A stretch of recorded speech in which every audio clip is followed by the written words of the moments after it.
because anybody who has the Shahada and a Muslim is more valuable than the Kaaba. So you are very high in the sight of Allah subhanahu wa ta'ala. But people need you. Regardless of how inimical they are, how bad they are, they need Islam. And you cannot despair, because we need to do the job. There are staunch non-Muslims who have accepted Islam, even though they hurt Islam and they started insulting even the Prophet Muhammad sallallahu alaihi wasallam.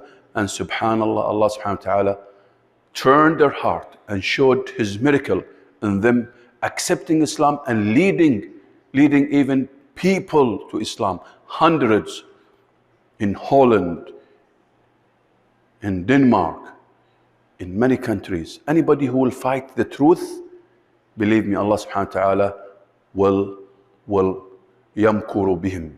Allah will basically plan as against them, and it will turn, the table will turn as against them. So please give your scenario your utmost attention. Don't stop.